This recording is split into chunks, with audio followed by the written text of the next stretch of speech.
नमस्कार, vision times news में आप सभी का स्वागत है।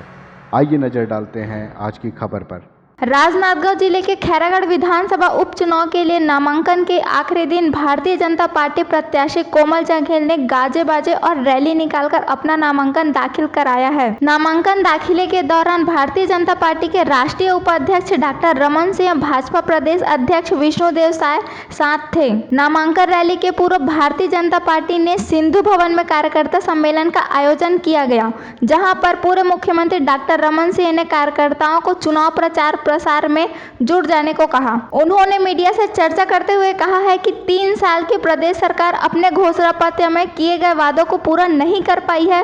उन्होंने राज्य सरकार को विफल बताया है और यही खैरागढ़ का चुनावी मुद्दा होगा। कुल मिला के पूरे छत्तीसगढ़ में माफिया राज है। शराब माफिया काम कर रहा है, कोल माफिया काम कर रहा है, पूरी तरीके से लैंड माफिया के चंगुल में है।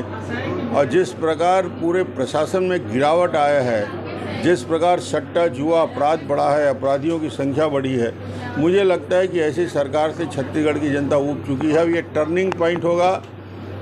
खैरागढ़ हरा के छत्तीसगढ़ की जनता बता देगी कि ऐसे सरकार को बर्दाश्त करने वाली नहीं है छत्तीसगढ़ की जनता। और ये आने वाले 1.5 साल के बाद जो बड़ा परिवर्तन होगा, उसकी शुरुआत हम खैरागढ़ के चुनाव से करने जा रहे हैं। किन मुद्दों के लेकर मैदान पे हैं? भारतीय जनता पार्टी ने मुझ पर विश्वास किया है और 5वीं बार खैरागढ़ विधानसभा के लिए मुझे प्रत्याशी बनाया है। इसके लिए मैं अपने वरिष्ठ नेताओं को, आशीर्वादकों को मैं बहुत बहुत धन्यवाद देता हूं और मैं विश्वास दिलाता हूं सबको, भारतीय जनता पार्टी के वरिष्ठ नेताओं को, कि हमने भारतीय जनता पार्टी कार्यकर्ताओं के माध्यम से, उनके ताकत से खैरागढ़ विधानसभा हम उपचुनाव जीतेंगे।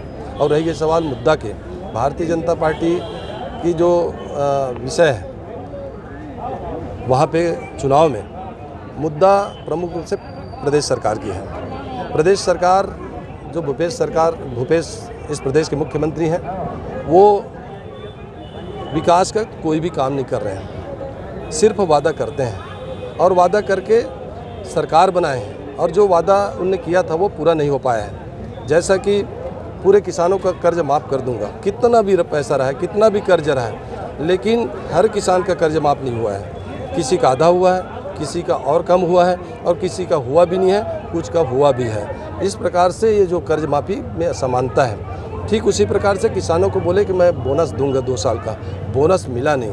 किसानों को बोले कि हम बहुत अच्छा धान खरीदेंगे, लेकिन आप देख रहे हैं कि धान खरीदी में अव्यवस्था है, न बोरा है, न वहाँ पर ठीक से समय में पैसा मिलता, न कहीं कोई प्रकार के किसानों के लिए वहाँ पर ठीक ठाक व्यवस्था नहीं किया गया है। इस प्रकार से जो धान खरीदी है वो भी अव्यवस्थित ढंग से है। और इसके अलावा भी बेरोजगारों को भत्ता देने की बात कही थी, भत्ता नहीं मिला। बिजली को हाफ करने की बात कही थी, हाफ नहीं हुआ।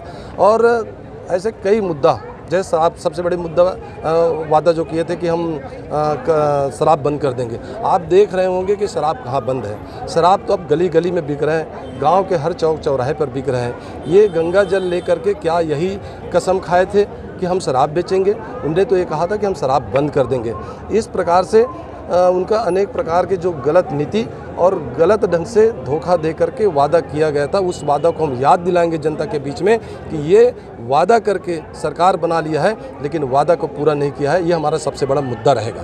खैरागढ़ को जिला बनाने की लगातार मांग उठते रही है, क्या करेंगे, क्या प्रयास करेंगे इसके लिए आप जीतने के? जिला बनाने का तो मैं बोलूँगा नहीं, लेकिन जिला बनाने का घोषणा इस प्रदेश के मुख्यमंत्री खैरागढ़ के धरती में जा करके उन्होंने कहा कि नगर पंचायत, नगर पालिका में हमारी सरकार बनेगी तो सबसे पहले मैं जिला बनाऊंगा करके मुख्यमंत्री जी ने बोला था, लेकिन अभी तक के जिला नहीं बना है।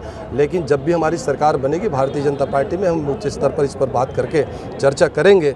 लेकिन मैं तो याद दिलाना चाहूँगा इस प्रदेश के मुख्यमंत्री को, जो उनने जिला बनाने की बात की थी उसको पूरा करना चाहिए और ऐसे वादा